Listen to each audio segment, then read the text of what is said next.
அனைவருக்கும் வணக்கம். ஒரு சப்ஸ்கிரைபர் கேட்டிருந்தாங்க, என்ன அப்படி சொல்லி பார்த்தீங்கன்னா, இப்போ வந்து மே 1ஆம் தேதியிலேருந்து நமக்கு வந்து புது ரூல்ஸ்லாம் வந்து கொண்டு வந்திருக்காங்க.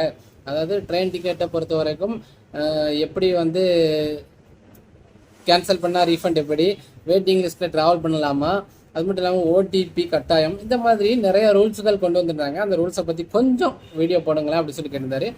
அதற்கான வீடியோ தான் இப்போ இது. அதுக்கு முன்னாடி நம்ம சேனல் இதுவரை நீங்கள் சப்ஸ்கிரைப் பண்ணலாம், சப்ஸ்கிரைப் பண்ணிடுங்க. பக்கத்தில் இருக்க பெல்லைக்கான கிளிக் பண்ணி வச்சிட்டிங்கன்னா நம்ம போடக்கூடிய அனைத்து வீடியோக்களும் உங்களுக்கு எளிதாக கிடைக்கும். வாங்க அது என்னென்ன ரூல்ஸ் அப்படிங்கிறத பார்ப்போம். ஃபர்ஸ்ட் வந்து ஓடிபி அப்படிங்கிறத பார்ப்போம். இப்போ நார்மல் டிக்கெட் புக் பண்ணும்போது வந்து ஓடிபி வரவே வராது.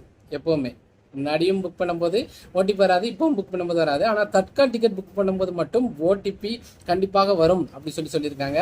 ஆனால் இதில் வந்து இன்னுமே வந்து நடைமுறைக்கு வரலை. ஓகேவா? இது வந்து நடைமுறைக்கும் வரவும் வராது அப்படின்னு சொல்லி நினைக்கிறேன். ஏன்னா வந்து இந்த மாதிரி ஓடிபி வரும் அப்படின்னு சொன்னால் கண்டிப்பாக வந்து யாராலையும் மேக்ஸிமம் தட்கால் டிக்கெட் புக் பண்ணுறதுக்கே பெரிய கஷ்டமாயிரும். யார் அந்த ஐடியா யூஸ் பண்ணுறாங்களோ அவங்களால மட்டும் தான் புக் பண்ண முடியும். அவங்க ஒருவேளை அந்த நம்பரை கொண்டு எங்கேயாவது வேலைக்கு போயிருக்கலாம், எங்கேயாவது போகும்போது ஓடிபி வந்துச்சுன்னா ஓடிபி ஃபோன் பண்ணிலாம் கேட்டுட்டு இருக்க முடியாது, ரொம்ப கஷ்டமாயிரும். அதனால் அந்த ஒரு ரூல்ஸ் வந்து கண்டிப்பாக வந்து இன்னுமே நடைமுறைக்கு வரல. ஓகேவா? இது ஒரு ரூல்ஸ். ரெண்டாவது ரூல்ஸ் என்ன அப்படி சொல்லி பார்த்தீங்கன்னா, ட்ரெயின் டிக்கெட் புக் பண்ணுற அட்வான்ஸ் டைம், அதாவது 120 நாளைக்கு முன்னாடி கூட ட்ரெயின் டிக்கெட் புக் பண்ணிக்கலாம். ஒரு ஓப்பன் ஆகும் ஒரு ட்ரெயினை நம்ம வந்து காத்துட்ருக்கோம், இந்த ட்ரெயினில் புக் பண்ணணும் அப்படின்னா 120 நாளைக்கு முன்னாடி கூட புக் பண்ணிக்கலாம். இப்போ அப்படி இல்லை, 120 நாளைக்கு முன்னாடிலாம் புக் பண்ண முடியாது. 60 நாளைக்கு முன்னாடி மட்டும் தான் புக் பண்ண முடியும் ஒரு ட்ரெயின்.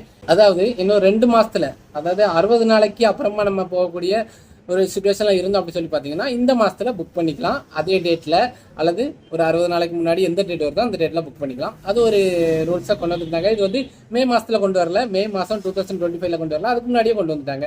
ஓகேவா? இது ரெண்டாவது ரூல்ஸ். அடுத்து வந்து வெயிட்டிங் லிஸ்ட் டிக்கெட், மூணாவது ரூல்ஸை பார்த்துருங்க. வெயிட்டிங் லிஸ்ட் டிக்கெட்டு, அதாவது நம்ம வந்து முன்னாடி வந்து ஆன்லைனில் ட்ரெயின் டிக்கெட் புக் பண்ணுவோம். புக் பண்ணிட்டு நம்ம வந்து வெயிட்டிங் லிஸ்ட் டிக்கெட்டாகவே இருந்துச்சுன்னா ஆட்டோமேட்டிக்காக கேன்சல் ஆகி பணம் ரீஃபண்ட் வந்துடும். ஆனால் கவுண்டர் அதாவது ரயில்வே ஸ்டேஷனில் போய் கவுண்டரில் ட்ரெயின் டிக்கெட் புக் பண்ணும்போது ஆட்டோமேட்டிக்காக கேன்சல் ஆகாது. இப்போவுமே ஆட்டோமேட்டிக்காக கேன்சல் ஆகாது, நம்ம தான் போய் கேன்சல் பண்ணணும். ஆனால் அந்த ட்ரெயின் டிக்கெட்டை வச்சு நம்ம வந்து டிடிஆர்ட்ட பேசி ஸ்லீப்பர் கோச்சில் ஏதாவது பெர்த்து காலியாக இருந்தால் அதில் வந்து ட்ராவல் பண்ணிக்கலாம். ஆனால் இப்போ அப்படி கிடையாது. என்னன்னா அந்த ட்ரெயின் டிக்கெட்டை வச்சு நம்ம வந்து ஏசி கோச்லேயோ ஸ்லீப்பர் கோச்லேயோ ட்ராவலே பண்ண முடியாது. அப்படி ட்ராவல் பண்ணினீங்க அப்படி சொல்லி பார்த்தீங்கன்னா ஸ்லீப்பர் கோச் அப்படிங்கிற பட்சத்தில் உங்களை வந்து இறக்கியும் விடுவாங்க, 250 ரூபா ஃபைன் அடிச்சுட்டு இறக்கி விடுவாங்க.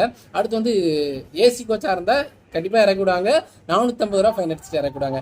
இதுதான் புது ரூல்ஸ் கொண்டு வந்திருக்காங்க அப்படின்னே சொல்லணும்.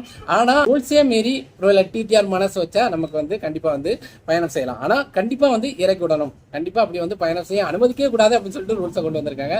அடுத்து என்னன்னா ரீஃபண்ட், அதாவது ஒரு டிக்கெட்டை கேன்சல் பண்ணுறோம், கேன்சல் பண்ணி ரீஃபண்ட் ஆகுது அப்படிங்கிற பட்சத்தில் அது வந்து எவ்வளோ நாள்னா முன்னாடி தான் 7 நாள் ஆகும், இப்போ வந்து 48 மணி நேரத்துக்குள்ளேயே ரீஃபண்ட் ஆகிரும் அப்படின்னு சொல்லிட்டு ஒரு ரூல்ஸை கொண்டு வந்திருக்காங்க. இது ஒரு நல்ல ரூல்ஸ் தான். நிறைய பேர் காத்திருக்கும், ஐயோ ரீஃபண்ட் ஆகிறதுக்கு எவ்வளோ நாள் ஆகுமோ, நம்ம பணம் வந்து அந்த பணம் இருந்தால் தான் அடுத்த டிக்கெட் புக் பண்ண முடியும் அப்படின்னு சொல்லிட்டு நினைக்கிறவங்களுக்குலாம் இது வந்து ஒரு நல்ல ஒரு வரப்பிரசாதம் அப்படின்னு சொல்லலாம். அது மட்டும் இல்லாமல் ட்ரெயின் கிளம்புறதுக்கு 24 மணி நேரத்திற்கு, நல்லா புரிஞ்சுக்கணும், 24 மணி நேரத்திற்கு அப்புறமா நம்ம வந்து கேன்சல் பண்ணுறோம் அப்படின்னா கண்டிப்பாக அந்த பணம் எதுவுமே ரிட்டர்ன் வராது அப்படின்னு சொல்லிட்டு ஒரு ரூல்ஸு கொண்டு வந்ததா ஒரு பேச்சு அடிப்படுது. ஆனால் அது உண்மை இல்லை அப்படின்னு சொல்லிட்டு நினைக்கிறேன். கண்டிப்பாக உண்மை இல்லை. ஏன்னு சொல்கிறேன் அப்படின்னு சொல்லி பார்த்தீங்கன்னா இது வரைக்கும் யாருக்கிட்டே இருந்தால் அந்த மாதிரி கம்ப்ளைண்ட் வந்தது கிடையாது. ஓகேவா? ஏன்னா நம்ம கேன்சல் பண்ணி அந்த மாதிரி 24 மணி நேரத்திற்கு அப்புறமா ட்ரெயின் கிளம்புறதுக்கு இன்னும் 24 மணி நேரம் தான் இருக்குது, 23 மணி நேரம் தான் இருக்குது அப்படின்னு சொல்லி கேன்சல் பண்ணணும் அப்படி சொன்னால் பணம் வந்து ரிட்டர்ன் வராமலாம் இருந்தது கிடையாது. அப்படிலாம் வந்து ரூல்ஸை இன்னும் நடைமுறைப்படுத்தலை.